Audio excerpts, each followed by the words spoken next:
YCP ప్రధాన కార్యదర్శి సజ్జల రామకృష్ణారెడ్డి వ్యాఖ్యలపై ఈసీ తక్షణమే స్పందించి అరెస్టు చేయాలని టీడీపీ నేత దేవినేని ఉమా డిమాండ్ చేశారు. టీడీపీ జనసేన ఏజెంట్లకు అడ్డుపడాలని ఆయన హితబోధ చేయడం సిగ్గుచేటని ఉమా అన్నారు. ఓటమి భయంతో కౌంటింగ్ రోజు రాష్ట్రంలో అలజడులు సృష్టించి వైసీపీ కుట్ర చేస్తోందని ఆరోపించారు. సీఎం జగన్, సీఎస్ జవహర్ రెడ్డి డైరెక్షన్లోనే సజ్జల రెచ్చగొట్టే వ్యాఖ్యలు చేస్తున్నారని, సీఎస్ పదవికి మచ్చ తెచ్చిన జవహర్ రెడ్డిని ఆ పదవి నుంచి తప్పించాలని దేవినేని ఉమా డిమాండ్ చేశారు. సకల శాఖ మంత్రి సజ్జల రామకృష్ణారెడ్డి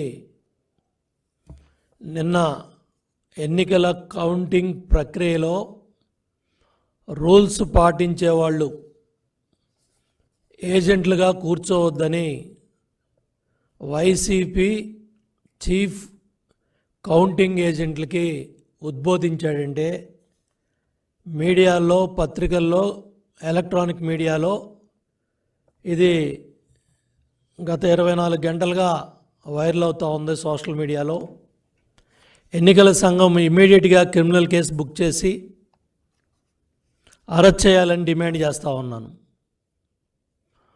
రూల్స్ కాదేమని వెనక తగ్గేవాళ్ళు ఏజెంట్లు కావద్దు, మనమేమి రూల్స్ ఫాలో అవడానికి అక్కడికి వెళ్ళట్లేదు అంటే నిబంధనలు, నియమాలు పాటించేవాళ్ళు ఎన్నికల కౌంటింగ్ ప్రక్రియకి వెళ్ళొద్దు. తెలుగుదేశం, జనసేన కౌంటింగ్ ఏజెంట్ల మీద తిరగబడేవాళ్ళు, దెబ్బలాడేవాళ్ళు మాత్రమే కౌంటింగ్కి వెళ్ళాలని సజ్జల రామకృష్ణారెడ్డి చెప్తా ఉన్నాడంటే ఇతనికి చట్టం పట్ల, ఎలక్షన్ కమిషన్ నిబంధనల పట్ల. ఏలూరు జిల్లా సత్రంపాడులో దారుణం జరిగింది. ఓ వ్యక్తి ఆదిత్య డిగ్రీ కాలేజ్లో చదువుతున్న అమ్మాయిపై కత్తితో దాడి చేశాడు. ఆ అమ్మాయి గొంతు కోసిన నిందితుడు అనంతరం తాను కూడా సూసైడ్ చేసుకున్నాడు. యువతి పరిస్థితి విషమించడంతో స్థానిక ఏలూరు ప్రభుత్వ ఆసుపత్రికి తరలించారు. అయితే ఆమె చికిత్స పొందుతూ మృతి చెందింది.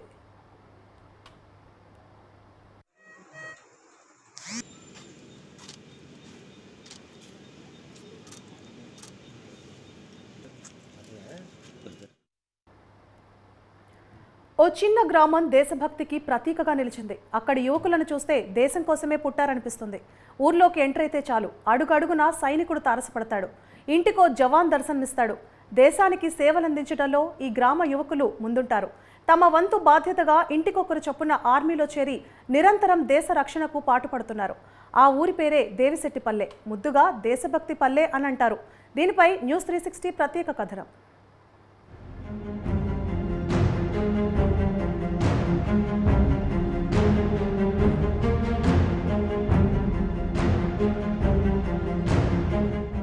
నెల్లూరు జిల్లా సీతారామపురం మండలంలోని దేవిశెట్టిపల్లెని చూస్తే దేశభక్తితో రొమ్ము విరుచుకున్నట్టు కనిపిస్తుంది. 10వ తరగతి పాస్ అయితే చాలు ఇక్కడ యువకులు ఆర్మీలో చేరేందుకు ప్రయత్నాలు చేస్తుంటారు. ఆర్మీలో ఉద్యోగం చేసిన వారి కుటుంబ సభ్యుల నేపథ్యం, దేశ సేవలో తరించాలన్న యువకుల ఆసక్తి ఆ దిశగా అడుగులు వేసేలా ఉత్సాహాన్ని ఇస్తోంది. ఈ గ్రామం నుంచి ఎక్కువ మంది నేవీ, ఎయిర్ ఫోర్స్లో సేవలందిస్తున్నారు. కనీసం ఇంటికొకరు, ఒక్కో ఇంట్లో ముగ్గురు కూడా ఆర్మీలో ఉంటారు. ఈ గోవా పోయి ఆర్మీలో సివిలియన్ ఎంప్లాయీగా చేరి 40 సంవత్సరాలు నౌకరు చేసిన. ఆ తర్వాత మా పిల్లలు చదివించుకొని అక్కడనే చదివించాను. నేను ఇంగ్లీష్ మీడియం చదివించిన. ఒకడినేమో పెద్ద ఆయనను సుధాకరావు అని ఆయన ఆర్మీలో చేర్చిన, ఇంకొక ఆయన్ను ఎంప్లాయీ చేసిన ఆర్మీలోనే, ఇంకొక ఆయన గోవా పోలీసుగా చేసిన. మళ్ళీ నేను 40 ఏళ్ళు చేసి 2010 ఆగస్టులో రిటైర్మెంట్ అయ్యి ఇంటికి వచ్చిన. ఇప్పుడు ఇంటికాడుండి ఈ పొలం పని చూసుకుంటా. దేశం మీద ప్రేమ, గౌరవము, అందులో చదువుకున్నారు మంచి పిల్లలు. మన దేశాన్ని కాపాడడానికి అంత బార్డర్లు అయినా కానీ భయపడకుండా ఇప్పుడు కాశ్మీర్లో ఉన్నాను. మా కొడుకు కాశ్మీర్లో ఉండి మన దేశానికి మనం కాపాడుకోవాలి. గర్వంగానే మేము అనుకుంటున్నాం. పిల్లలు అవుతున్నాం, పిల్లలు బాగా పొజిషన్లోకి పోయినరు, పొజిషన్లో ఉండరు, బార్డర్లో కాపలాడుతున్నారు మన దేశాన్ని. మేము త్రివిధ దళాలకు ఈ ఊరు ప్రాతినిధ్యం వహిస్తోంది. దీంతో పాటు కేవలం సైనికులే కాకుండా పలువురు యువకులు పోలీసులుగా కూడా సేవలందిస్తున్నారు. సైనికుల గ్రామంగా పేరు తెచ్చుకున్న దేవిశెట్టిపల్లిలో కుటుంబాల సంఖ్య 120 మాత్రమే. సుమారు 55 మంది ఆర్మీలో జవాన్లుగా పనిచేస్తున్నారు. సుబేదారుగా, నాయక్ సుబేదారుగా, హవాల్దారులుగా ఉన్నారు. గ్రామం నుంచి ఒకరు మేజర్గా దేశానికి సేవలందిస్తున్నారు. సుమారు 50 మందికి పైగా ఆర్మీలో సివిలియన్ ఉద్యోగంలో ఉన్నారు. నేవీలో 2, ఎయిర్ ఫోర్స్లో 6, గోవా పోలీసులుగా 4 పనిచేస్తున్నారు.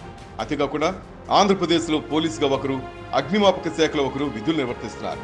అలాగే గోవాలో పీడబ్ల్యూడీ విభాగంలో 7 ఉద్యోగం చేస్తున్నారు. మరికొందరు ప్రైవేటు ఉద్యోగాల్లో రాణిస్తున్నారు.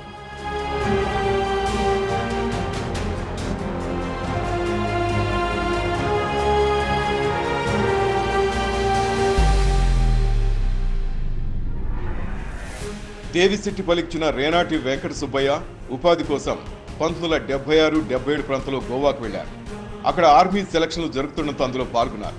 అందులో టెలికాం లైన్ మెన్ గా ఎంపికారు. దీంతో ఆయన స్వగ్రామానికి ఆర్మీ దుస్తులు వచ్చాడు. దీంతో ఆ విషయం గ్రామంలోని యువకులను బాగా ఆకర్షించింది. ఆయన ఆర్మీ పరిస్థితులను స్థానికులకు వివరించేవారు. దీంతో గోగుల బాలవెంగయ్య ఆర్మీలో చేరారు. దీంతో ఆయన తమ కుటుంబ సభ్యులు, గ్రామస్తులను ఆర్మీలో చేరేలా ప్రోత్సహించారు. మేము చదువుకునేటప్పుడే ఇక్కడ ఈ ఊర్లోనే ఉండి ఇక్కడనే ఐవారిపల్లిలో చదువుకుంటూ ఆ తర్వాత ఉదయగిరి ఇక్కడ చదువుకుంటూ మా ఊరిలో మొట్టమొదటిసారిగా ఆర్మీలో రేనాటి వెంకట సుబ్బయ్య, గోగుల బాలవెంగయ్య వీళ్ళు చేరి మొట్టమొదటిగా ఊర్లోకి రావడం, అది మేము చూడడము, వాళ్ళను స్ఫూర్తిగా తీసుకొని మేము అందరము దాదాపుగా ఒక 50-60 మంది వాళ్ళని స్ఫూర్తిగా చూసుకొని ఆర్మీలో జాయిన్ అయ్యాము. దేశమాతకు సేవ చేస్తూ ప్లస్ మా కుటుంబాలను బాగా చేసుకుంటూ మా ఊరి పేరు నిలబెట్టాలనే తపనతో మేము ఆర్మీలో జాయిన్ అయ్యాము. ఈ గ్రామం నుంచి ఆర్మీలో కొలువులు సాధించిన వారు తమ కుటుంబాల్లో 10th ఇంటర్ పాస్ అయిన వారిని ఆర్మీలో ఉద్యోగాలకు ప్రోత్సహించడంతో ఒకరిని చూసి మరొకరు ప్రేరణ పొంది ఆర్మీలో చేరుతున్నారు. మొదట ఒకరిద్దరితో మొదలైన ప్రస్థానం అప్రతిహతంగా కొనసాగింది.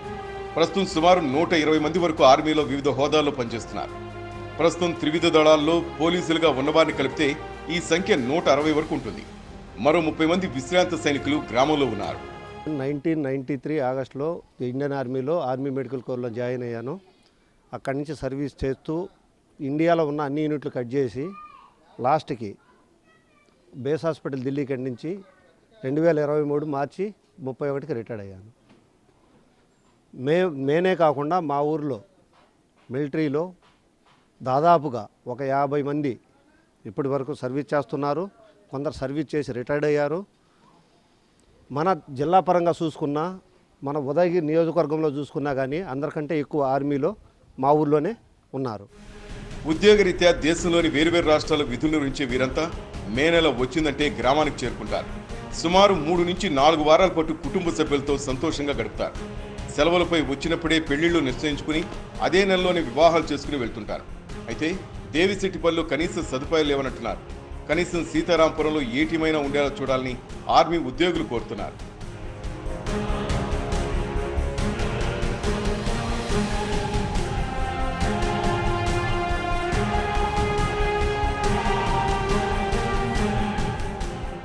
గ్రామం నుంచి ఎక్కువ మంది యువత ఆర్మీలో చేరేందుకు ఆసక్తి కనపరుస్తున్నారు.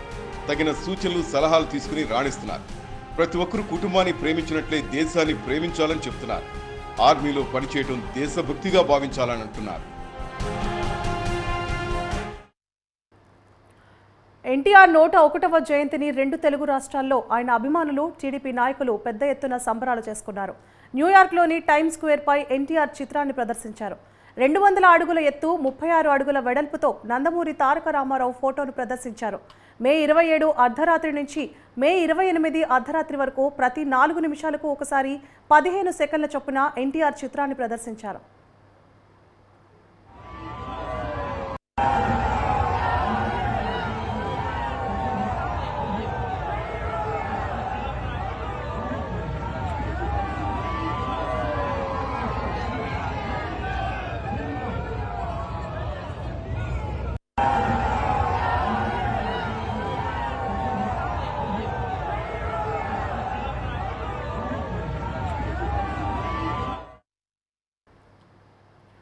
చంద్రబాబు గెలుస్తున్నారని తెలిసి అధికారుల్లో వణుకు పుడుతోందని టీడీపీ అధికార ప్రతినిధి ఆనం వెంకటరమణారెడ్డి అన్నారు. భయంతో దేశం విడిచి పారిపోవాలని ప్రయత్నాలు మొదలుపెట్టారని ఎద్దేవా చేశారు. వైసీపీ నేతల మాటలు విని దొంగ సంతకాలు పెట్టిన వారిపై కఠిన చర్యలు ఉంటాయని హెచ్చరించారు. ఇక టీడీపీ ప్రతిష్టను మసకబార్చడానికి విజయసాయిరెడ్డి, వైవి సుబ్బారెడ్డి ప్రయత్నిస్తున్నారని ఆనం మండిపడ్డారు. ఆఖరి రోజుల్లో కూడా వెంకటేశ్వర స్వామిని వైసీపీ నేతలు వదలడం లేదని ఆగ్రహం వ్యక్తం చేశారు. భయపడుతున్నారు. పారిపోవాలని చూస్తున్నారనే విషయం మీరందరూ గ్రహించాలి.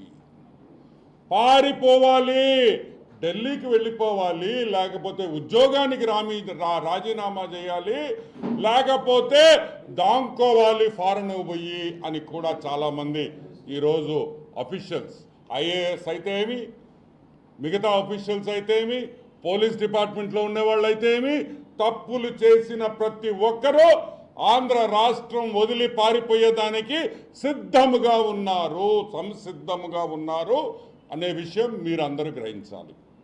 ఈరోజు ఒక ఆఫీసర్ గురించి మాట్లాడతాం. అతను ఆఫీసర్ కాదు, ఒక బ్రోకర్. ఈ బ్రోకర్ తిరుమల తిరుపతి దేవస్థానం టీటీడీలో పెద్ద బ్రోకర్ ధర్మారెడ్డి గురించి మాట్లాడతాం. దాని తర్వాత కింద ఉండే చిన్న బ్రోకర్ కరుణాకర్ రెడ్డి గురించి కూడా మనం మాట్లాడతాం.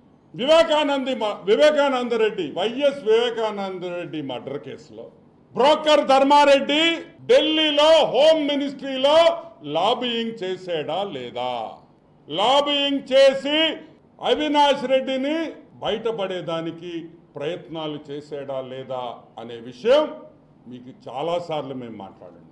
చేశాడు చేశాడు చేశాడు అని ఈరోజు నేను చెప్పటంలా, వైఎస్ కుటుంబంలో సభ్యురాలు వైఎస్ సునీతారెడ్డి గారు చెప్తున్నారు. ఈడొక బ్రోకరు, వీడిని చూసి ఆశ్చర్యపోయాను, ఈడికేం పని ఇక్కడ అని. ఈడికేం పని ఇక్కడ అంటే వైఎస్ జగన్మోహన్ రెడ్డి వైసీపీ పార్టీకి ఒక బ్రోకర్గా, ఒక డలారీగా పనిచేసిన ధర్మారెడ్డి అని కూడా మీకు మనవి చేస్తున్నా. ఢిల్లీలో ప్రోటోకాల్ దర్శనాలు చేయించి ఢిల్లీలో హోమ్ మినిస్ట్రీ కాడి నుంచి ఏ సెక్షన్స్ ఉన్నాయో ప్రతి సెక్షన్లో ఈరోజు జగన్మోహన్ రెడ్డిని వైసీపీ నాయకుల్ని కాపాడేదానికి ప్రయత్నించిన ఈ ధర్మారెడ్డి టీటీడీ ఈవోగా ఎలా ఉన్నారని కూడా మేము అడుగుతున్నాం. క్రిమినల్ కేసులు ఉన్నాయి నీ మీద. ఢిల్లీలో ధర్మారెడ్డి మీద క్రిమినల్ కేసులు ఉన్నాయి, నేను బయట పెట్టా. అందరికన్నా ముందర బయట తీసిన విషయం అది, నేను తీసిందే. ఈరోజు మేము అడుగుతున్నాం, 420 దొంగ సంతకాలు, ఫార్జరీ, దొంగ సంతకాలు చేసి దొంగ ఎఫిడవిట్లు ఇచ్చిన ధర్మారెడ్డి ఈరోజు ఏపీ గవర్నమెంట్ ఎలా కొనసాగించింది అని మేము ప్రశ్నిస్తున్నాం. ఎలా కొనసాగించింది ఏపీ గవర్నమెంట్? ఒక 420 ఫోర్జరీ కేసు ఉన్న ఎదవల్ని టీటీడీ. వైసీపీ కవ్వింపు చర్యలకు ప్రతిస్పందించొద్దని జనసేన పార్టీ శ్రేణులకు ఆ పార్టీ నేత నాగబాబు సూచించారు. ఓటమి భయంతో వైఎస్ఆర్సీపీ దాడులు చేసే అవకాశం ఉందని ఆయన పేర్కొన్నారు. కూటమి నేతలు, జన సైనికులు సంయమనం పాటించాలని కోరారు. వైఎస్ఆర్సీపీ పరాజయం అంచులో ఉందని, ఓట్ల లెక్కింపు సమయంలో సంయమనం పాటించి ఈసీకి సహకరించాలన్నారు. ఇవాళ కూటమి విజయానికి చేరువలో ఉంది, వైసీపీ పరాజయం అంచుల్లో ఉంది. సో ఎప్పుడైతే ఒక మనిషి పరాజయం అవుతాడు అని తెలియగానే ఒక రకమైన ఫ్రస్ట్రేషన్ ఉంటుంది, ఒక కైండ్ ఆఫ్ వైలెన్స్ చేయడానికి, గొడవలు చేయడానికి సన్నద్ధులు అవుతుంటారు. మీ అందరికీ నా విన్నపం ఏంటంటే, ముఖ్యంగా జన సైనికులకి, వీర మహిళలకి, నాయకులకి, రేపు ఓట్ల లెక్కింపు సమయంలో మనం సంయమనం పాటించి ప్రభుత్వానికి, ఎన్నికల సంఘం వారికి, పోలీసులకి మనం చక్కగా సహకరిద్దాం. అలాగే వైసీపీ వారి యొక్క ఎటువంటి కవ్వింపు చర్యలకి ప్రతిస్పందించద్దు అని చెప్పి మిమ్మల్ని అందరినీ మనస్ఫూర్తిగా కోరుకుంటున్నాను. ఎందుకంటే ఏమీ లేని నాకు ఎగిరెగిరి పడుతుంది, అన్నీ నాకు అడిమడిగా ఉంటుంది అన్నట్టు మనందరం సైలెంట్గానే ఉందాం. కూటమి సభ్యులందరికీ, అలాగే జనసేన కార్యకర్తలకి, వీర మహిళలందరికీ ఒక మనవి, మనం ప్రజాస్వామ్యాన్ని గౌరవిద్దాం. ప్రజాస్వామ్యానికి వ్యతిరేకంగా మనం ఏం చేయొద్దు. పోలీసులకి, ఎన్నికల సంఘానికి సంపూర్ణంగా సహకరిద్దాం. మన డెమోక్రటిక్ స్పిరిట్ని మనం నిలబెట్టుకుందాం. ఖచ్చితంగా రేపు రాబోతున్నది మన కూటమి ప్రభుత్వమే. కాబట్టి ఓడిపోయే వాళ్ళు చేసేటువంటి కవ్వింపు చర్యలకి జూన్ 9న జగన్ ప్రమాణ స్వీకారం చేస్తే రాజకీయాలకు స్వస్తి చెప్తానని జనసేన నేత కిరణ్ రాయల్ అన్నారు. తాడేపల్లి ప్యాలెస్ ఎగిరిపోతుంటే సజ్జల భజన చేస్తున్నారని ఎద్దేవా చేశారు. రాష్ట్ర బాగు కోసం పవన్ కళ్యాణ్ కోరుకున్న విధంగా కూటమి ప్రభుత్వం గెలుస్తుందని తెలిపారు. తిరుపతి జనసేన అభ్యర్థి అరుణి శ్రీనివాసులు భారీ మెజారిటీతో గెలుస్తారని ఆయన ధీమా వ్యక్తం చేశారు. వాళ్ళు ట్రాప్ చేస్తున్నారు. ఓటమి భయంతో కౌంటింగ్కి మనుషులు కూడా రారని, మనం గెలుస్తున్నామని చెప్పి పిచ్చి మాటలు మాట్లాడతారు. 100 సర్వేలు చేస్తే 99 సర్వేలు కూటమి గెలుస్తుంది, ఒక సర్వే మాత్రం గెలుస్తుంది అంటే అర్థం చేసుకోవాలి. రేపు ఎగ్జిట్ పోల్ కూడా వస్తుంది, చూసుకోండి కావాలంటే. ఖచ్చితంగా ఓడిపోతున్నాం. బెట్టింగ్లు చేసి కోట్లు కాజేసేయాలని చెప్పి సజ్జల రామకృష్ణ రెడ్డి చేసిన ప్లాన్ ఇది. అందుకే వైసీపీ నాయకులందరూ బెట్టింగ్లు వేస్తున్నారు. అది కూడా ఇంకా హాస్యాస్పదం ఏమంటే, ఒకరి మీద 15 మీద బెట్టింగ్లు వేస్తున్నారు. ఆమె మీద ఎవరు వేయడం బెట్టింగ్, ఆమె మా అవ్వ. కనీసం రోజా ఒకటి అడుగుతున్నా, నువ్వు గెలుస్తాను కనీసం నువ్వన్నా బెట్టింగ్ నేను వేస్తాం, అది కేసైనా పర్లేదు, నువ్వన్నా ఒక 50,000 25,000 నీ స్థాయి 10,000 ఒక 500 1000 వేస్తే మేమంతా బెట్టింగ్ వేస్తాం. నువ్వు గెలుస్తా అని చెప్పి ఈ రాష్ట్రంలో దేశంలో ఎవడు బెట్టింగ్ వేయట్లే. రోజా గెలుస్తుంటే ఎవడు వేయడంలే, నీ కార్యకర్తలు వేయడంలే, నీ ఇంట్లో మనుషులు వేయడంలే. కాబట్టి అనే పరిస్థితి రాష్ట్రంలో ఉంది. మేము ఒకటే ఛాలెంజ్ చేస్తున్నాం. ఈరోజు 9వ తారీఖు జగన్మోహన్ రెడ్డి వైజాగ్లో కానీ ప్రమాణ స్వీకారం చేస్తే, ఇన్ని సంవత్సరాలు ఈ పార్టీలో కష్టపడిన కిరణ్ రెడ్డిని నేను రాజకీయాలు వదిలేసి తిరుపతి నుంచి వైజాగ్ వరకు జగన్మోహన్ రెడ్డికి ఆహ్వానం, స్వాగతం పోస్టర్లు అంటిస్తా. మరొకసారి చెప్పు. పశ్చిమ గోదావరి జిల్లా భీమవరంలో మాజీ ఎమ్మెల్యే పులపర్తి రామాంజనేయులు జన్మదిన వేడుకలు ఘనంగా జరిగాయి. ఈ సందర్భంగా అంజిబాబు యువసేన ఆధ్వర్యంలో మెగా రక్తదాన శిబిరం, పేదవారికి వస్త్రాలు, పళ్లు దానం చేశారు. ఈ మెగా రక్తదాన శిబిరంలో రక్తదానం చేసిన వ్యక్తులలో కేవీఎల్ నరసింహారావు ఇప్పటి వరకు 48 సార్లు ఇవ్వడం గొప్ప విశేషం. రాష్ట్ర Janasena protocol chairman Tirumalarao Veeravasaram ZPTC Jayaprakash Naidu మాట్లాడుతూ, కాబోయే ఎమ్మెల్యే పులపర్తి రామాంజనేయులు జన్మదిన వేడుకలు ఘనంగా నిర్వహించడం జరిగిందని చెప్పారు. ముందుగా అంజుబాబు అని పిలుస్తారు.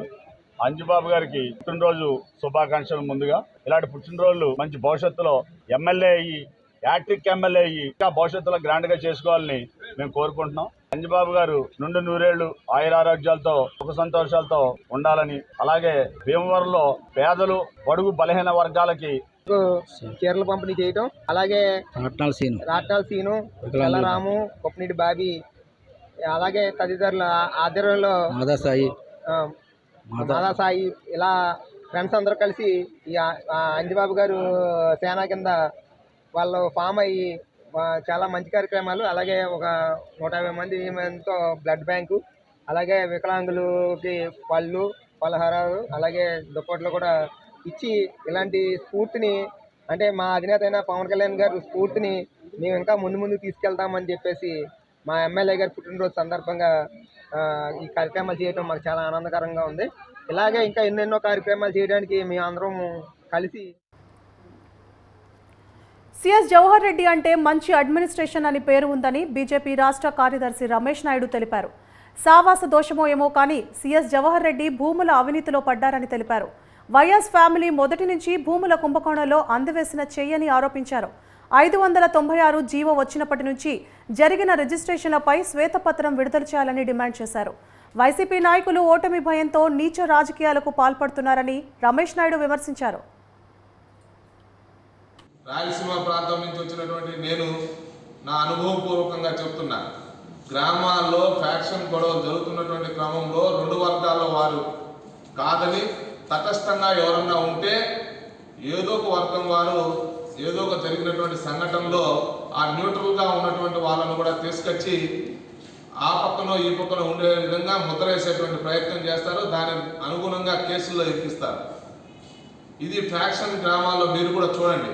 ఎవ్వరూ తటస్థంగా ఉండడానికి లేదు. నా వైపున ఉండాలి, వాళ్ళ వైపునన్నా ఉండాలి. అందుకోసం అవసరమైతే న్యూట్రల్గా ఉన్నటువంటి వాళ్ళందరూ ఏదో ఒక ముద్ర వేసి వాళ్ళని ఏదో కేసులో ఇరికిస్తారు. ఎందుకు? ఎప్పటికీ వీడు నా ఎమ్మిడితో ఉండాలి, లేదంటే అటువైపున్నా ఉండాలి. అట్లాగే ఈ రాష్ట్రంలో ఉన్నటువంటి వాళ్ళందరినీ కూడా సొంతంగా ఉన్నటువంటి తన పార్టీ కార్యకర్తలు సైతం రేపు జారిపోతారేమో, ఓడిపోయిన తర్వాత అనేటువంటి ఉద్దేశంతో ఉద్దేశపూర్వకంగా గొడవలు క్రియేట్ చేసి వాళ్ళ మీద కేసులు నమోదయ్యే విధంగా అలాంటి గొడవలు పెద్ద ఎత్తున సృష్టించే విధంగా తెలవకుండా దాంట్లో ఆ ప్రమాదంలో తన కార్యకర్తలందరూ జారుకునే విధంగా వీళ్ళే క్రియేట్ చేస్తున్నారు. మరొక వైపు ఆర్థికంగా కూడా చిక్కుకుపోవాలి. ఆర్థికంగా పరిపుష్టిగా ఉంటే కూడా వాళ్ళు గొడవలు చేయరు, రేపు పార్టీ జెండా పట్టుకోరు. సత్యసాయి జిల్లా మడకశిర మండలంలో ఫ్రాన్స్ శాస్త్రవేత్త విద్యార్థుల బృందం పర్యటించింది. మండలంలోని రైతులతో ప్రకృతి వ్యవసాయం, జీవామృతం తయారీ గురించి అడిగి తెలుసుకున్నారు. మడకశిర నియోజకవర్గంలో నీటి వనరులు తక్కువగా ఉండడంతో డ్రిప్ ఇరిగేషన్ సిస్టమ్ ద్వారా రైతులు పంటలను పండిస్తున్నారు. సహజ సిద్ధమైన జీవామృతంను ఉపయోగించి మడకశిర రైతులు పండిస్తున్న పంటల గురించి శాస్త్రవేత్తల బృందం అడిగి తెలుసుకున్నారు.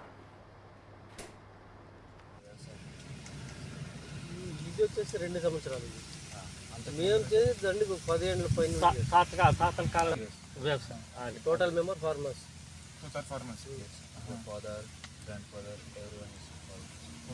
వ్యవసాయం ఫస్ట్ స్టార్ట్ చేసిన వ్యవసాయం 10 ఏళ్ళ అప్పుడేం only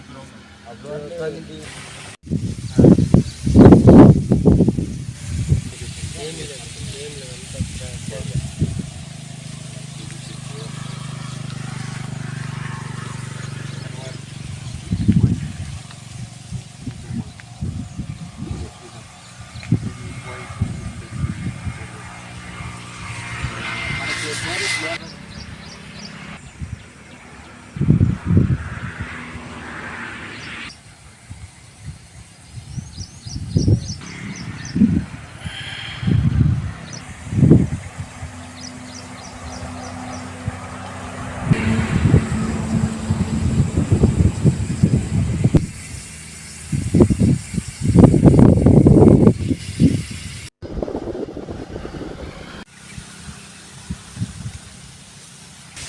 To study natural farming and particularly water use in natural farming. So we are doing interviews with farmers, trying to understand irrigation systems in order to reduce water use in natural farming. That's it. Tirupati జిల్లా సూళ్లూరుపేటలో దారుణం చోటు చేసుకుంది. ప్రియురాలిని నమ్మించిన ప్రియుడు తోటి స్నేహితులతో కలిసి ప్రియురాలిపై అఘాయిత్యం చేయించాడు. ఈ ఘటనలో ప్రియురాలి పరిస్థితి విషమంగా మారింది. సమాచారం అందుకున్న పోలీసులు ఘటనా స్థలానికి చేరుకొని బాధితురాలిని స్థానిక ప్రభుత్వ ఆసుపత్రికి తరలించారు. కేసు నమోదు చేసుకున్న పోలీసులు శ్రీ సిటీ కంపెనీలో 2 ఉద్యోగం చేస్తున్నట్లు గుర్తించారు. ఈ ఘటనతో ఉలిక్కిపడ్డ సూళ్లూరుపేట ప్రజలు భయాందోళనకు గురయ్యారు.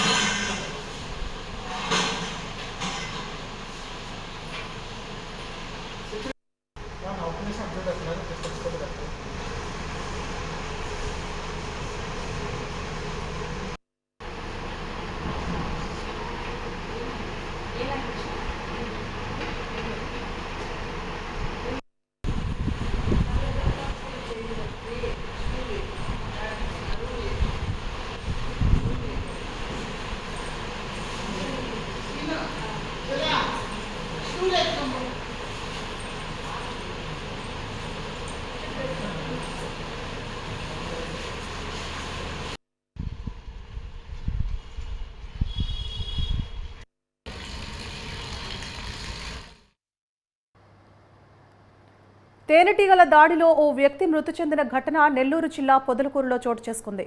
పొదలకూరు మెయిన్ రోడ్డు పక్కనే ఉన్న పార్కులో కొందరు కూర్చుని ఉండగా అదే సమయంలో తేనెటీగలు దాడి చేశాయి. వాటర్ ట్యాంక్ పైభాగంలో ఉన్న తేనె తుట్టిని పావురం కదిలించడంతో తేనెటీగలు ఒక్కసారిగా గాల్లోకి లేచి అక్కడున్న వారిపై అటాక్ చేశాయి. ఈ దాడిలో సుమారు 50 మందిని తేనెటీగలు కుట్టగా 10 మంది ఆసుపత్రిలో చికిత్స పొందుతున్నారు. ఇంట్ల అంకయ్య అనే వ్యక్తిపై తీవ్రంగా దాడి చేయడంతో ఆసుపత్రిలో చికిత్స పొందుతూ మృతి చెందాడు.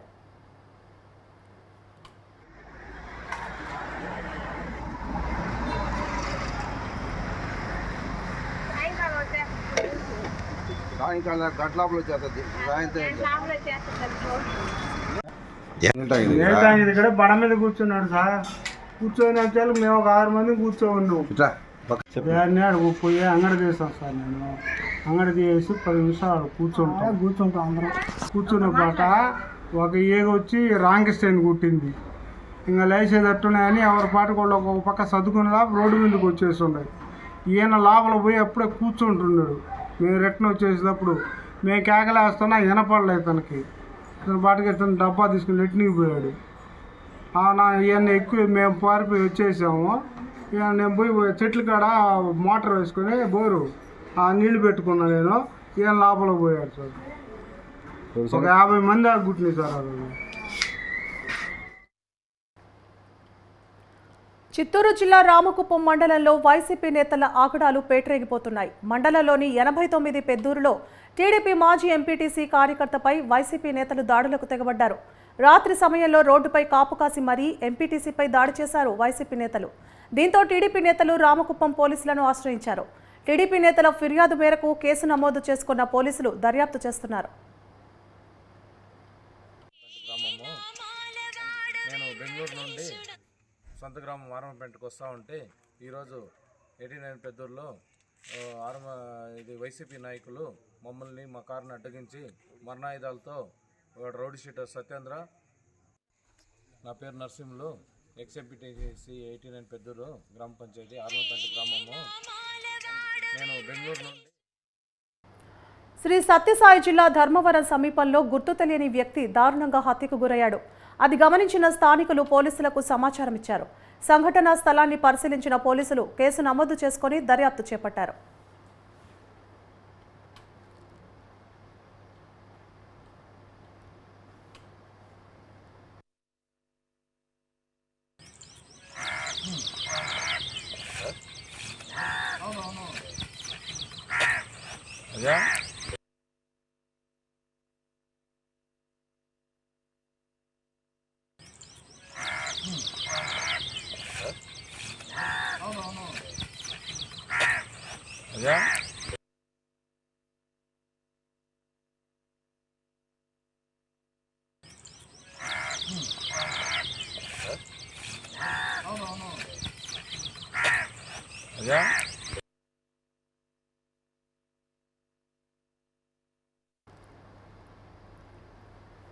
చిత్తూరు జిల్లా శాంతిపురం మండలంలోని నంజంపేటలో ఇరు వర్గాల మధ్య ఘర్షణ చోటు చేసుకుంది. తమ కుటుంబంపై నంజంపేట గ్రామానికి చెందిన సుమారు 15 మంది దాడి చేశారని వీసీకే ఎమ్మెల్యే అభ్యర్థి గోవిందప్ప ఆరోపించారు. తన తమ్ముడు బెంగళూరు నుంచి గుట్టూరుకు వస్తుండగా కారుపై రాళ్లతో దాడి చేసినట్లు చెప్పారు. ప్రశ్నించినందుకు ఉమాశంకర్, బాలాజీ, నాగభూషణం తదితరులు తమపై కర్రలు, రాళ్లతో దాడి చేశారని అన్నారు. ఈ ఘర్షణలో తమ కుటుంబ సభ్యులకు తీవ్ర గాయాలు కావడంతో ఆసుపత్రికి తరలించినట్లు చెప్పారు. గతంలో కూడా 2 సార్లు దాడి జరిగిందని గోవిందప్ప తెలిపారు.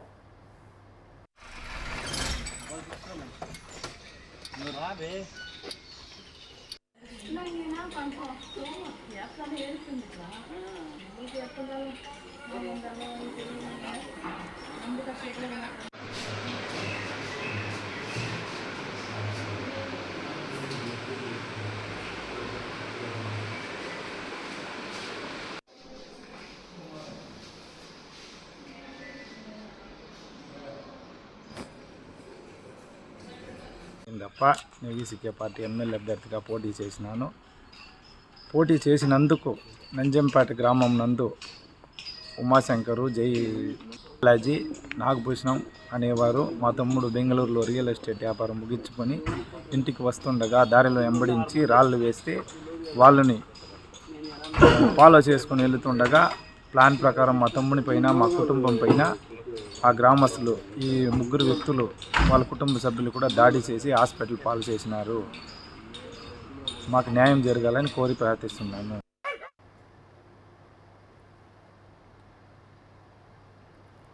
తన భర్త తనకు కావాలంటూ మాజీ మిస్ వైజాగ్ నక్షత్ర ఆందోళన చేపట్టారు.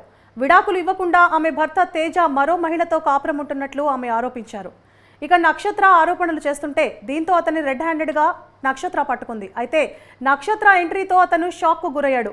కాగా ఇద్దరికి 2013లో ఓ సినిమా షూటింగ్ ద్వారా పరిచయం ఏర్పడగా 2017లో ప్రేమించుకొని వివాహం చేసుకున్నారు.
చెప్పాను.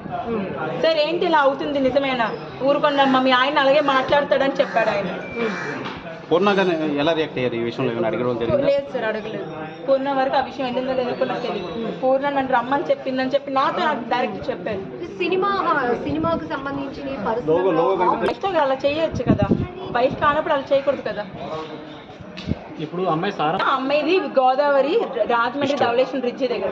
మీడియా అందరి ముందు సారా అని పేరు చెప్తోంది, ఇక్కడ ప్రాజెక్ట్ జరుగుతోంది, నేను వచ్చాను అంటున్నాను. వంశీ ధర్మజ్ఞ అమ్మాయి పేరు. సార్ ఇక్కడ సార్ చెప్పండి సార్. సార్ అబ్బాయి అవి మీడియాలో ఉన్నాయి కదా మేడం. షీజ్ మై వైఫ్ అని పరిచయం చేశాడు అందరికీ. ఎక్కడ అకామిడేషన్ ఏంటి సార్? ఆఫీస్ రూమ్ కి సంబంధించిన ఏమి ఉన్నాయి అక్క చెప్పండి. ఆఫీస్ కి సంబంధించి ఇప్పుడు ఒక మీడియా ఆఫీస్ అనుకోండి, 4 కెమెరాలు 4 మైకులు ఒక జర్నలిస్ట్ ఉంటారు. మరి అది ఏ ఆఫీస్ అని ఉన్నదండి? ప్రాస్టిట్యూషన్ ఆఫీస్ అది. చెప్పండి సార్. చెప్పారు అపార్ట్మెంట్ మొత్తానికి వైఫ్ అని అలా చెప్పారు. అదొక్కటి ప్రూవ్ చేయమనండి.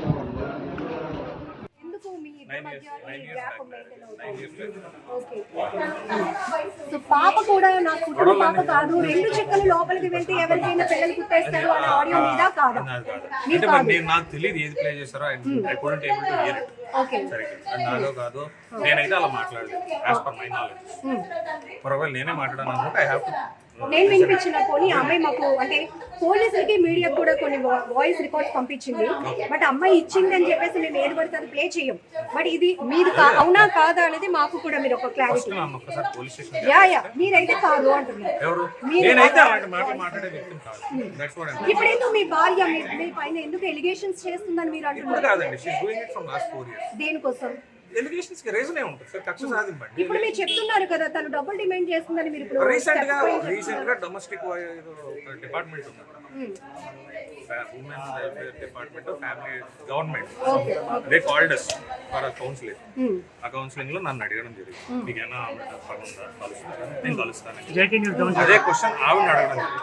నాకు 3 కోట్లు ఇస్తాను, నేను ఆయన వదిలేస్తాను, ఆయన నచ్చిన సినిమాలు చేసుకున్నాను. లేకపోతే ఒక్క సినిమా కూడా చేయడంలో నేను మీడియాకి వెళ్తాను, అతను పరువు తీస్తాను అని డైరెక్ట్ గా పోలీస్ స్టేషన్ లో ఉమెన్ వెల్ఫేర్ డిపార్ట్మెంట్ లో ఆవిడ మాట్లాడినట్టు మీరు వీళ్ళు వాళ్ళని enquiry. This is already evidence ఏమైనా ఉన్నాయా? ఇప్పుడు అమ్మాయి చాలా ఎవిడెన్స్ చూపిస్తుంది. ఇప్పుడు తను ఉమెన్ వెల్ఫేర్ వాళ్ళతో కలిసి మిమ్మల్ని డబ్బులు డిమాండ్ చేసిన ఉమెన్ వెల్ఫేర్ వాళ్ళతో కలిసి కాదండి, వాళ్ళు పాపడానికి. చంద్రగిరి డీఎస్పీ శరత్ కుమార్ రాజ్ పై బదిలీ వేటు పడింది. వెంటనే డీజీపీ కార్యాలయంలో రిపోర్టు చేసుకోవాలని ఆదేశాలు వెలువడ్డాయి. తిరుపతిలోని మహిళా యూనివర్సిటీ ఇంజనీరింగ్ కళాశాలలో ఏర్పాటు చేసిన స్ట్రాంగ్ రూమ్ వద్ద డీఎస్పీ శరత్ రాజ్ కుమార్ బుధవారం సాయంత్రం ఉండగా ఆయన స్నేహితుడైన హోమియోపతి డాక్టర్ ఒకరు వచ్చారు. ఆయన్ను లోపలకు అనుమతించడమే కాకుండా కౌంటింగ్ హాల్లోకి నేరుగా తీసుకెళ్లడం సీసీ కెమెరాల్లో రికార్డైంది. ఈ విషయం తెలిసిన జిల్లా ఎన్నికల అధికారి సీరియస్ అవడంతో వెంటనే డీజీపీ కార్యాలయానికి ఎస్పీ నివేదిక పంపారు. దీంతో డీఎస్పీని వెంటనే డీజీపీ కార్యాలయంలో రిపోర్ట్ చేసుకోవాలని ఆదేశాలిచ్చారు. కాగా ఈ నెల 13వ తేదీ పోలింగ్ రోజు చంద్రగిరి మండలం పరిధిలోని కూచివారిపల్లె, రామరెడ్డిపల్లిలో చోటు చేసుకున్న ఘర్షణలు, దాడులకు చంద్రగిరి పోలీసుల వైఫల్యమే కారణమని ఎన్నికల కమిషన్కు సిట్ బృందం రిపోర్ట్ ఇచ్చినట్లు ప్రచారం జరుగుతోంది. ఈ నేపథ్యంలో మరికొంతమంది పోలీసు అధికారులపై నేడో రేపో వేటు పడే అవకాశం ఉందని సమాచారం.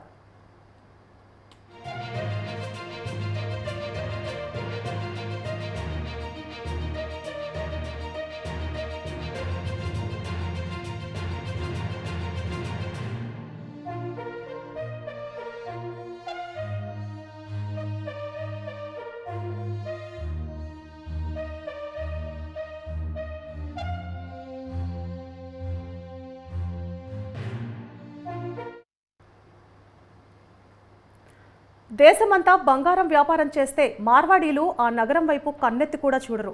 అక్కడ మార్వాడీల అంగళ్ళు కనిపించవు. ఆషాఢం ఆఫర్లు అస్సలు ఉండవు. అక్షయ తృతీయ డిస్కౌంట్ల మాటే తెలియదు. బంగారం కార్పొరేట్ మాల్స్ అడుగుపెట్టే సాహసం కూడా చేయవు. వ్యాపారం అంతా ఆర్యవయసులదే. బంగారం వ్యాపారంలో రెండో ముంబైగా పిలువబడుతున్న ప్రొద్దుటూరుపై స్పెషల్ స్టోరీ.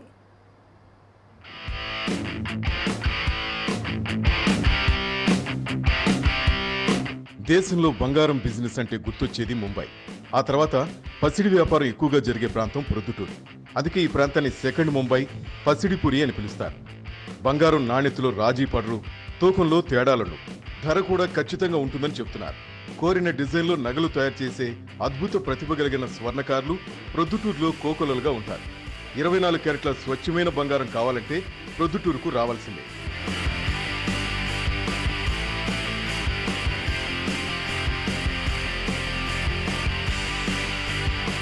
బంగారం వ్యాపారంలో ప్రొద్దుటూరుకు 100 ఏళ్ల చరిత్ర ఉంది.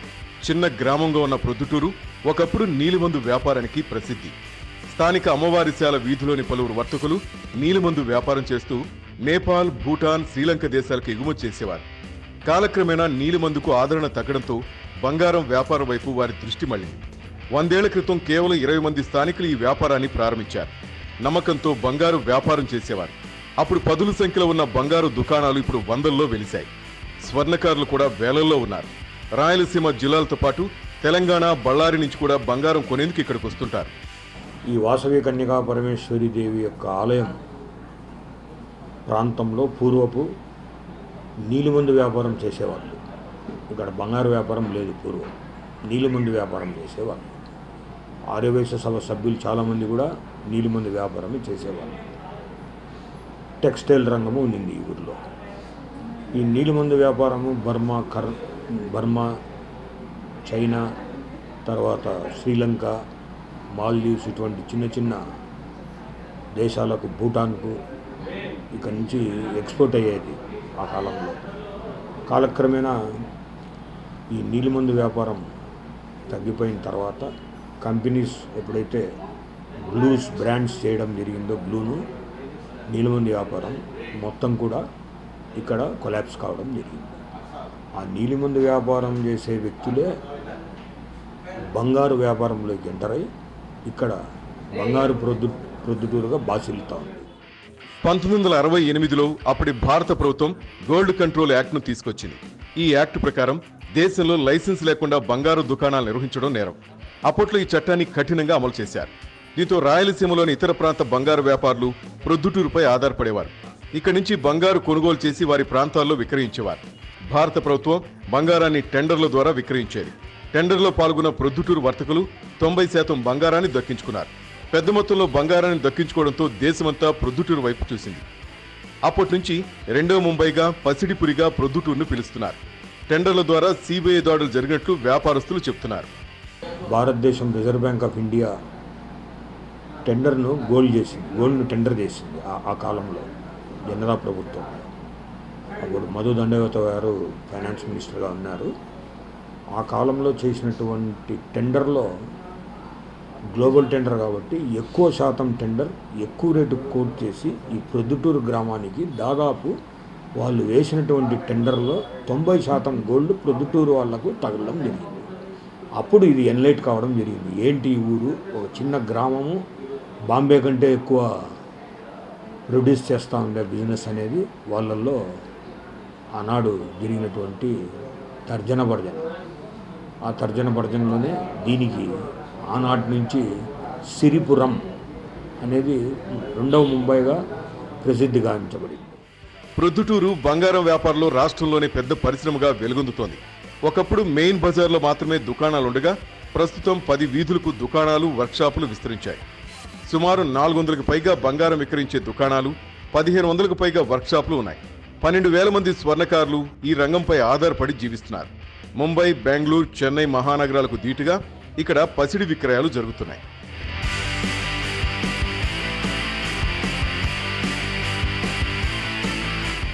పెళ్లిళ్లు, పండుగలకు అందరూ సెంటిమెంట్గా భావించే అక్షయ తృతీయ రోజు బులియన్ మార్కెట్ నూతన శోభ సంతరించుకుంటుంది. ఆన్లైన్ ధరల ప్రకారం బంగారం విక్రయాలు నిర్వహిస్తారు. ముంబైలో లభించే ధరకే ప్రొద్దుటూరులో బంగారు లావాదేవీలు జరుగుతుంటాయి. వ్యాపారులు, స్వర్ణకారులు బ్యాంకు ద్వారా బంగారాన్ని కొనుగోలు చేసి నగలు తయారు చేస్తారు. 100 మిల్లీగ్రాముల ముక్కు పొడకు నుంచి 100 గ్రాముల వడ్డానం వరకు విలువైన ఆభరణాలను స్వర్ణకారులు తయారు చేస్తారు. అంతేకాకుండా రాష్ట్రంలోని ప్రసిద్ధ ఆలయాల దేవతామూర్తుల కిరీటాలు, ఆభరణాలు కూడా ఇక్కడే తయారవుతుంటాయి. స్థానికులే కాకుండా బెంగాల్, చెన్నై, హైదరాబాద్ చెందిన అనేక మంది స్వర్ణకారులు ప్రొద్దుటూరులో పనిచేస్తున్నారు.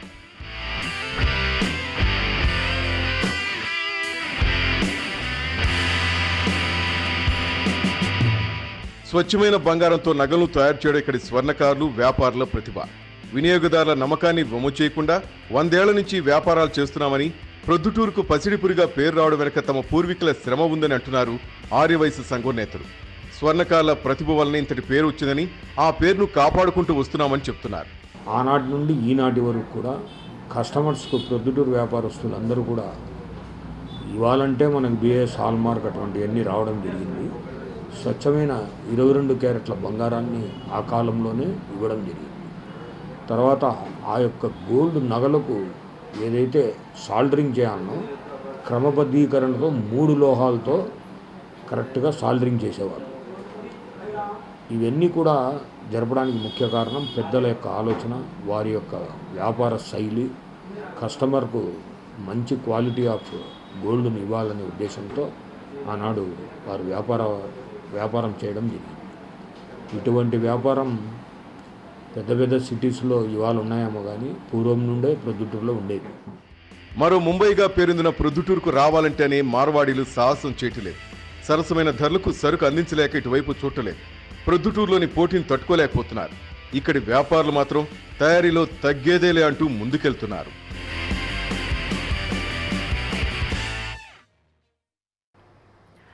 ప్రశాంత వాతావరణంలో సజావుగా కౌంటింగ్ నిర్వహణకు సన్నద్ధంగా అన్ని చర్యలు చేపడుతున్నామని తిరుపతి కలెక్టర్ ప్రవీణ్ కుమార్ చెప్పారు. జూన్ 4వ తేదీన జరగనున్న ఓట్ల లెక్కింపు కార్యక్రమాన్ని విజయవంతంగా నిర్వహించేందుకు చేస్తున్న ముందస్తు ఏర్పాట్లను ఎన్నికల కమిషనర్ నితీష్ వ్యాస్ సమీక్షించారు. కౌంటింగ్ కేంద్రం వద్ద 3 అంచెల భద్రతతో పాటు శ్రీ పద్మావతి మహిళా వర్సిటీ ముఖద్వారం వద్ద పోలీస్ భద్రతా ఏర్పాట్లు చేశామని తిరుపతి జిల్లా కలెక్టర్ ఎన్నికల అధికారి ప్రవీణ్ కుమార్ తెలిపారు. 90 సీసీ కెమెరాల ఏర్పాటుతో నిరంతర నిఘా పెట్టి పర్యవేక్షిస్తున్నామని వెల్లడించారు.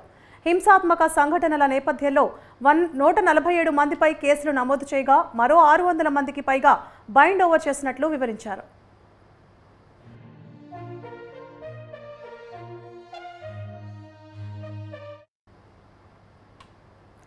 అది మహాత్ముడు నడియాడిన నేల, స్వాతంత్ర సమరయోధుల స్పర్శతో పులకించిన పుణ్యభూమి.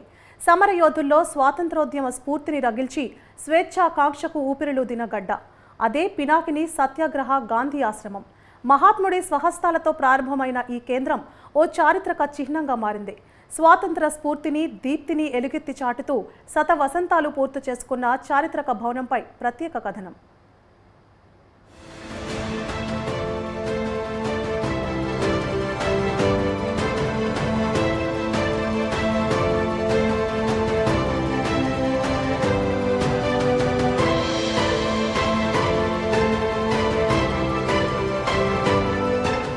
ఉత్తర భారతమంతా స్వాతంత్రోద్యమ స్ఫూర్తితో కదం తొక్కుతున్న రోజులవి. ఆ స్ఫూర్తిని దక్షిణ భారతంలోనూ రగిలించాలని భావించిన మహాత్మా గాంధీ ఆయన అనుచరుల ద్వారా స్వాతంత్ర పోరాట కేంద్రాన్ని స్థాపించాలని సంకల్పించారు. అప్పటికే గాంధీ ఆశయాలకు ఆకర్షితులైన పల్లెపాడు వాసులు దిగుమర్తి హనుమంతరావు, చతుర్వేదుల వెంకటకృష్ణయ్య, కొండపర్తి పున్నయ్య 1918లో నెల్లూరుకు 11 కిలోమీటర్ల దూరంలో పెన్నా నది తీరంలో కొంత స్థలం తీసుకుని కుటీరాలు ఏర్పాటు చేశారు. స్వాతంత్ర సమరయోధురాలు పొనక కనకమ్మ 13 ఎకరాల నీలిమందు తోటలను కొనుగోలు చేసి ఆశ్రమ విస్తరణకు బహూకరించారు.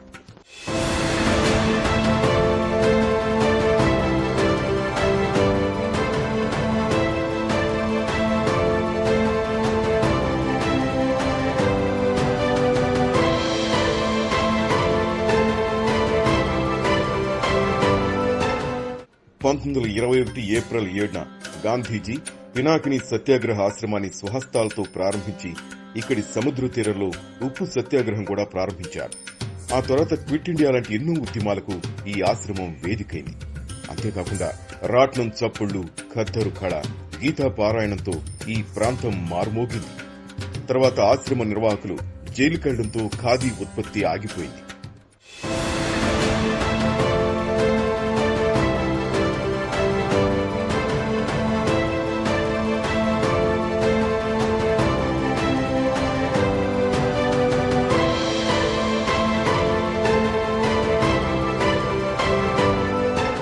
గాంధీజీ సన్నిహితుడు రుస్తుంజీ ఆశ్రమానికి 10,000 రూపాయలు విరాళం ఇచ్చారు.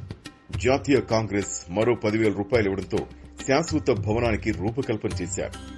1925లో సత్యాగ్రహ ఆశ్రమ భవనం పూర్తయింది.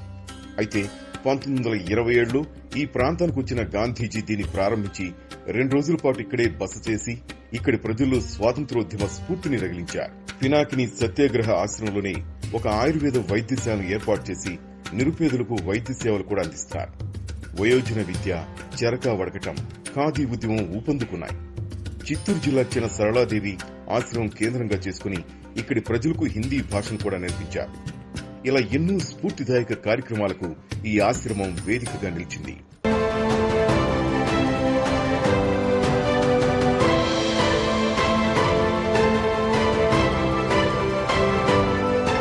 స్వాతంత్ర్యం వచ్చిన తర్వాత ఈ భవనం శిథిలావస్థకు చేరింది. 2005లో ఆశ్రమాన్ని ఇండియన్ రెడ్ క్రాస్ సొసైటీకి అప్పగించారు. శిథిలావస్థకు చేరిన రుస్తుంజీ భవనాన్ని పునర్నిర్మాణం చేసేందుకు అప్పుడు జిల్లా కలెక్టర్ రవిచంద్ర ఆధ్వర్యంలో కమిటీని కూడా ఏర్పాటు చేశారు. గాంధీజీ ఆశయాలపై యువతకు ప్రేరణ కలిగించడంతో పాటు బాపు జ్ఞాపకాలను పదిలంగా ఉంచేలా కమిటీ భవనాన్ని పునరుద్దరించింది. అప్పటి నుంచి ఇక్కడ సేవ, ప్రచార కార్యక్రమాలను నిరంతరం కొనసాగిస్తున్నారు. ప్రస్తుతం పవిత్ర పినాకిని తీరంలోని విశాల ప్రాంగణంలో పచ్చని చెట్ల మధ్య ఆహ్లాదకరమైన వాతావరణంలో ఈ ఆశ్రమం అలరారుతోంది. యోగముద్రలో కూర్చుని ఉన్న గాంధీజీ కాంస్య విగ్రహం ప్రత్యేక ఆకర్షణగా నిలుస్తోంది. ఈ అపురూప కట్టడాన్ని పరిరక్షించుకోవాల్సిన బాధ్యత అందరిపై ఉంది.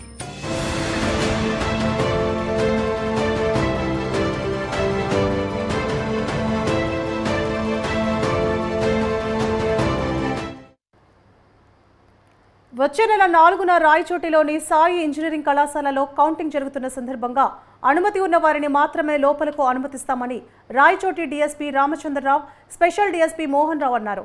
పీలేరు పోలీస్ స్టేషన్ ఆవరణలో వచ్చే నెల 4న జరిగే ఎన్నికల ఫలితాలపై రాజకీయ పార్టీ నాయకులకు, కార్యకర్తలకు సూచనలు, సలహాలు ఇచ్చారు. రాష్ట్ర వ్యాప్తంగా 144 సెక్షన్ అమల్లో ఉంటుందని డీఎస్పీ రామచంద్రరావు తెలిపారు. శాంతి భద్రతలకు విఘాతం కలిగించకుండా పోలీసులకు సహకరించాలని సూచించారు. 3 అంచెల భద్రత నడుమ పోలీస్ నిఘా నీడలో కౌంటింగ్ జరుగుతుందని, ఎలక్షన్ కమిషనర్ ఆదేశాలు అతిక్రమిస్తే కఠిన చర్యలు తప్పవని డీఎస్పీ రామచంద్రరావు హెచ్చరించారు. 6th వరకు ఏ రకమైనటువంటి 30 పోలీస్ యాక్ట్ అని చెప్పారు కదా, సభలు, సమావేశాలు, ర్యాలీలు అవి చేయకూడదు. ఎలక్షన్ కమిషన్ గైడ్లైన్స్ మేము పెట్టినవి కాదు. ఆ తర్వాత మీరు లెటర్ ఇవ్వండి, మేమే పర్మిషన్ ఇస్తాం, మేమే బందోబస్తు ఏర్పాటు చేస్తాం, మేమే 100% మీకు సహకరిస్తాం. ఆ 3 రోజులు మాత్రం ఎలక్షన్ కౌంటింగ్ అయిన దగ్గర నుంచి 6వ తేదీ వరకు అటువంటివి దయచేసి ఎవరు పెట్టుకోవద్దు. తెలిసి కానీ తెలియక కానీ నేను చెప్తున్నాను. ఎందుకంటే అది మీరు ఎందుకు అలౌ చేశారని మమ్మల్ని క్వశ్చన్ చేస్తారు. ఇప్పుడు నేను నాకు ఇబ్బంది లేని సహాయం చేయగలను, కానీ మాకు ఇబ్బంది వచ్చే సహాయాన్ని మీకు చేయలేము. అది ఒకటి దృష్టిలో పెట్టుకోండి. తర్వాత కలెక్టర్ గారు ఆల్రెడీ మొన్న 25వ తేదీన ఒక ఆర్డర్ పాస్ చేశారు.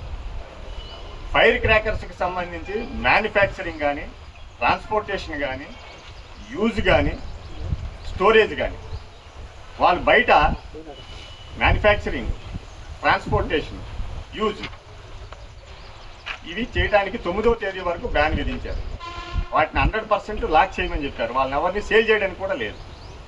అదే మ్యానుఫ్యాక్చరింగ్, యూజు, సేలు, ట్రాన్స్పోర్టేషన్ ఈ 4 కూడా బ్యాన్ చేశారు. సో ఏ ఒక్కరు కూడా పొరపాటున ఈవెన్ మధ్యలో జరిగిన ఫెస్టివల్స్లో కూడా దయచేసి యూజ్ చేయకండి. తొలి సంధ్యాకిరణం జాలువార్చిన స్వర్ణవర్ణం అందమైన ఆ సరస్సులో పడి ప్రతిఫలిస్తున్నప్పుడు అదొక అద్భుత దృశ్యకావ్యంలా కనిపిస్తుంది. పక్షుల కిలకిల రావాల నడుమ మత్స్యకారుల చేపల వేటకు విసిరే వలలు చేసే గమ్మత్తైన సవ్వడి, తెరచాప పడవల సయ్యాటలు మనసుకు ఆహ్లాదాన్ని కలిగిస్తాయి. తలా తమిళనాట, మొండెం తెలుగునాట విస్తరించిన ఆ ఉప్పునీటి సరస్సే ప్రళయ కావేరి. ప్రస్తుతం పులికాట్ సరస్సుగా పిలువబడే ఈ సరస్సు పక్షి వీక్షకులకు స్వర్గధామం. పులికాట్ లేక్లో ఫ్లెమింగోలు, పెయింటెడ్ కొంగలు, ఎక్స్గ్రేట్స్, గ్రే పెలికాన్లు, గ్రే హెరాన్లు, ఫినెస్టియల్స్, బ్లాక్ రెక్కల స్లిన్లు, పొరలు మరియు టెర్నలతో సహా అనేక రకాల పక్షులు కనిపిస్తాయి. దేశంలోని ఉమ్మడి నెల్లూరు జిల్లాలో ఎక్కువగా, తమిళనాడు, తిరువళ్ళూరు జిల్లాలో కొద్దిగా పరుచుకున్న ఉప్పునీటి సరస్సు పులికాట్.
సరస్సులో 40 వరకు దీవులున్నాయి. మనిషికి మనిషికి, దీవికి నడుమ కంటికి కనిపించని అనురాగ సేతువులు ఉన్నాయి. ప్రళయ కావేటి పల్లెల్లో తిరుగుతూ ఉంటే ఆ పల్లెల నోట ఎన్నెన్ని కథలు, ఎన్నెన్ని పాటలు. ప్రళయ కావేరి గుండికాయన శ్రీహరికోటలో 1969లో రాకెట్ కేంద్రం నిర్మాణం జరిగింది. దీని కారణంగా సతీష్ ధావన్ అంతరిక్ష ప్రయోగ కేంద్రం కూడా పులికాట్లో అంతర్భాగమైంది.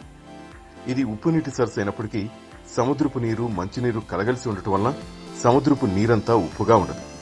ఇది దాదాపు 250 చదరపు కిలోమీటర్ల వైశాల్యంలో వ్యాపించింది. వర్షాకాలంలో ఇది 460 చదరపు కిలోమీటర్ల వరకు పెరుగుతుంది. పులికాట్ సరస్సు 60 కిలోమీటర్ల పొడవు, ప్రదేశాన్ని బట్టి 0.2 నుండి 17.5 కిలోమీటర్ల వెడల్పు ఉంది. ఎన్నో జాతుల పక్షులకు, ప్రకృతి సంపదకు నిలయం ఈ సరస్సు.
ప్రాచీన చరిత్ర కలిగిన ఈ సరస్సు గురించి 1వ శతాబ్దానికి చెందిన ఒక అనామక రచయిత రాసిన పెరిప్లస్ ఆఫ్ ఎరిథ్రియన్ సీ అనే గ్రంథంలో పులికాట్ను భారతదేశ తూర్పు తీరం వెంబడి ఉన్న 3 ఓడరేవుల్లో ఒకటిగా పేర్కొన్నాడు. 2వ శతాబ్దంలో టాలమీ పొందుపరిచిన ఓడరేవుల జాబితాలో ఇది కూడా ఉంది. పోర్చుగీసు వారు ఇక్కడ 1515 ప్రాంతంలో ఒక చర్చిని కూడా నిర్మించారు. దాని తాలూకు శిథిలాలు నేటికి ఈ ప్రాంతంలో కనిపిస్తాయి. ఆ తర్వాత డచ్ వారు కూడా ఇక్కడికి వచ్చారు. 1700 సంవత్సరం నాటికి బ్రిటిష్ ఈస్ట్ ఇండియా కంపెనీ వారు దక్షిణ భారతదేశంలో నెలకొల్పిన అతి కొద్ది వర్తక స్థానాల్లో పులికాటు కూడా ఒకటిగా ఉండేది. ఈ సరస్సులో ఉన్న పక్షుల సంరక్షణ కేంద్రానికి వలస వచ్చి సంతానోత్పత్తి చేసుకుని వెళ్లే అతిపెద్ద పక్షి ఫ్లెమింగో. గుజరాత్లోని రాణా ఆఫ్ కచ్, మయన్మార్ నుంచి వచ్చి ఈ పక్షి పేరిట ఏటా రాష్ట్ర ప్రభుత్వం ఓ పండుగ నిర్వహిస్తోంది. దాని పేరే ఫ్లెమింగో ఫెస్టివల్. ఈ సరస్సులో లభించే అపార మత్స్య సంపద మీద మనుషులే కాదు లక్షలాది పక్షులు కూడా ఆధారపడి జీవిస్తుండడం విశేషం. ప్రకృతి ఆరాధకులకు, పక్షి ప్రేమికులకు ఇది స్వర్గధామం.